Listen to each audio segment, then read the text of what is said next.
What's up, guys? YouTube is pissing me off. We filmed our review like 2 hours ago and posted it, and it gets all the way uploaded, and then when it says processing, it just sits there.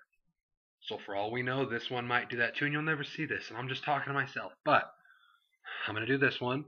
Hopefully it gets uploaded, and then I'll try to upload the other one again tomorrow morning or again tonight, and so you guys can see that one too, because Jake's in it and everything. But I'm just gonna try to do a quick one so we can get one up, and then if the other one works tomorrow, awesome, because it's really freaking pissing me off. But anyways, SummerSlam 2012 review. Show starts off with Dolph Ziggler versus Chris Jericho. It was a good match. It wasn't everything I wanted it to be, and maybe that's only because Jericho won and I wanted Dolph to win. But I'm not mad at the decision. You know what I mean?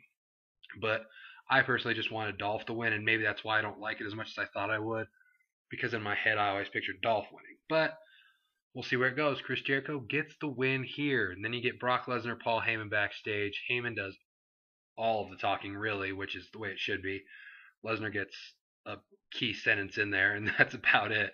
Just hyping up later because Triple H had already had his little thing on the pre-show. Also on the pre-show, Antonio Cesaro getting that championship. Shout out to him. And then we go to the second match of the night, Kane versus Daniel Bryan. I was surprised by this match. I thought the way it was being booked, Kane was gonna be dominant and win, and just AJ would have something to do with it, maybe Charlie Sheen, but no. Daniel Bryan ends up winning this match by countering a tombstone attempt into a small package for the win, which was the best way to do it because you don't really picture Kane tapping out to the no lock, and you can't really.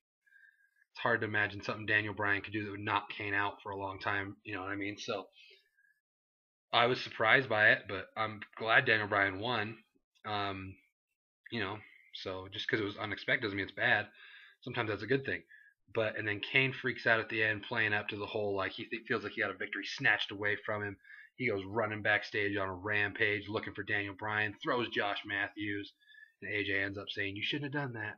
I'll deal with you on Raw." So Daniel Bryan picks up a win there. Fine by me. Then we get the Intercontinental Title match: Miz versus the Miz versus the Rey Mysterio. Um, Ray's dressed up like Batman, because he didn't get his WrestleMania thing, so he's dressed up like the highest grossing movie or whatever. Um, I was looking forward to this match because I love the Miz, but this match was actually really good, it was entertaining. I mean, it was better than I thought it was going to be, and I actually was looking forward to it, so that's saying something. The Miz hit a off the rope sit down power bomb. That was nice. He hit another nice move. Oh man, Miz is getting better. Miz is really getting better, and this match was good. The end comes, Ray's trying to set up for all this stuff. He ended up missing a splash. Miz ends up catching him with the skull crushing finale. Miz retains, fine by me. The crowd was pretty into it by the end, so no complaints here. Then you get CM Punk and AJ backstage. CM Punk and AJ just sits there the whole time while it's happening. CM Punk's like, "Listen, putting me in a triple threat match is not fair. I don't have to get pinned to lose my title," and just like talking about stuff like that, talking and talking. AJ just sits there the whole time. Then Punk just leaves. So, AJ's still playing up the whole "I'm kinda loopy and I don't," you know what I mean? So, whatever. World Heavyweight Championship match: Sheamus versus Alberto Del Rio. I personally did not really care about this match. This feud has been alright. I'll give it credit. But just not really two guys I really care for. So, but I did pay attention to this one more than the Money in the Bank one. So take that for what it's worth. But Sheamus ends up winning. He hits the Irish Curse backbreaker. He ends up pinning Del Rio. Del Rio puts his foot on the rope, but the ref counts, doesn't see it. Sheamus knocks the foot off the rope. Del Rio ends up getting upset and attacking Ricardo. He's begging with the ref that his foot was under the rope. The ref's not having it. He's like, "Please," and it leaves. So it's one of those matches where I wasn't looking forward to it, and I didn't expect much, and I got exactly what I expected, so I'm not going to complain. But I am going to complain that it looks like it's going to continue.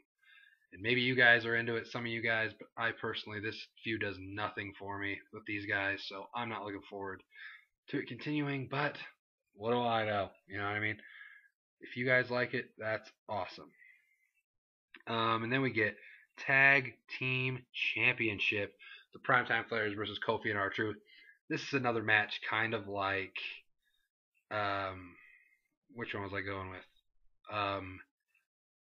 Oh, it was like Sheamus versus Del Rio in a way where, except for I was actually looking forward to this match, but at the same time, I was looking forward to it because I wanted primetime players to win. But in the back of my mind, I knew they weren't going to win. I picked Kofi and R-Truth in the prediction video. So it's like I'm looking forward to this match, but I know how it's going to end, and I don't like the result. That's what it was. I wish primetime players would have won, but you know how it goes.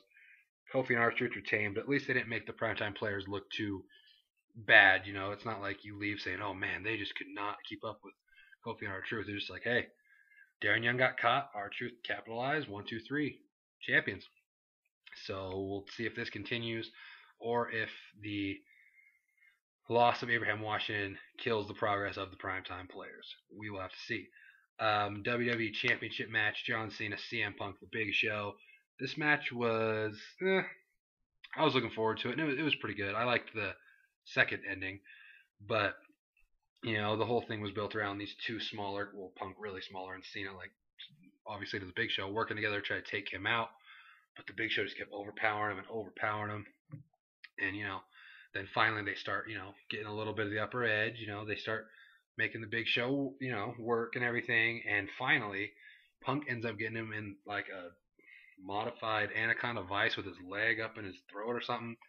And then Cena puts the STF on at the same time. Big Show taps out.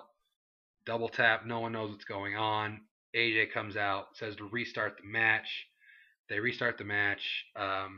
Double choke slam. Big Show picks Cena, which made me happy because I was like, oh, Cena will kick out. That's fine. Cena kicks out. Punk kicks out. They move on. John Cena ends up getting an attitude adjustment on the Big Show, and then CM Punk throws John Cena out of the ring, covers the Big Show, 1, 2, 3, takes the impact of the attitude adjustment and turns it to a positive for himself. Brilliance. I like this ending. Punk celebrating, like, you gotta respect that. And then Cena walking off like, oh, he had to win like that. That's ridiculous. I thought he wasn't that guy and all that stuff. So interesting to see where this feud goes. Like I predicted in the predictions video, Night of Champions in Boston. John Cena's winning the title. Just saying. Then we get the Kevin Rudolph performance with all the videos of people in their music videos in the background. Not ours, because that would be too awesome. They didn't do it. So the segment we were looking forward to did not pay off. But, I don't really like Kevin Rudolph all that much. So it wasn't anything too crazy. But it was there like it always is. Just like CeeLo Green last year. But, and then we get to the main event of the evening. Brock Lesnar versus the Game Triple H. First off, really loved during the entrances when they had all the lights go off. I believe we pitched that in our preview video. Hashtag just saying. But I thought it was awesome. Just when all the lights went out during the intros of the two guys while they were in the ring. That was awesome. The match, it started off, Brock kept going for the Kimura, and he was just like spearing him in the corner. And then he would do a slam, and he was working the arm, but he was like overworking the arm towards like, okay, let's do something different. But then they ended up going outside the ring and, doing some more crazy stuff. And then all of a sudden, when Brock got thrown into the corner of that table, he was selling like a champ. I was like worried if you know his past with the stomach issues. I was like, oh man, did Triple H mess up? But apparently Brock Lesnar is really good at selling, because then once Triple H started punching him in the gut, I'm like, okay, this was, predetermined or whatever. But man, he made me believe. He was looking like he was going to puke. I was worried for him. They get back in the ring. Brock kicks out of a pedigree. Triple H kicks out of an F5. I didn't expect them to kick out. I mean, I didn't expect the first finisher to do it, and it didn't. But the finish of this ends up coming where Triple H going for a pedigree, hits the pedigree actually, takes a few seconds to go for the pin, rolls Brock up, counters into a Kimura. And when that happened, I grabbed this piece of paper and was standing as close to the TV as I could, just tap out, tap out. And Jake's like, he's not going to tap out, man. It's Triple H. He's the Game.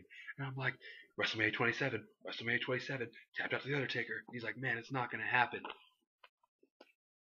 Triple H taps out to Brock Lesnar, and the joy was filled. Oh my gosh, I was so expecting Triple H to win just because he's Triple H. Brock Lesnar won. This match was not, all it was hyped up to be, but at the same time, I loved it because Brock Lesnar won, so I don't care. But, and then at the end, the little sob story with Triple H, Lesnar leaves.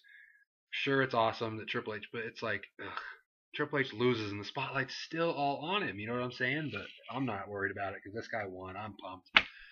But, Triple H did the whole stay in the ring after looked for the sympathy clap, but when he stood up, the first thing they start chanting is "You tapped out," and I'm like, brilliance. But so they do that for a while, and then he starts walking out, and he starts like saying sorry to like little kids, like sorry man, sorry buddy, I failed you, and all that kind of stuff. And then Tom Ramsey says goodbye, and Michael Cole's like, or Jerry Lawler's like, I think he just said goodbye. So we'll have to see where this leads tomorrow on Raw. But I'm excited that Brock Lesnar won, even though it wasn't, the epic match I was expecting. I'm not going to complain because Brock Lesnar. But yeah, that is the show. This is much shorter than our original review. So if that one ever works, check that one out too. This was our 1-year anniversary. SummerSlam 2011 to SummerSlam 2012. 658 subscribers in a year.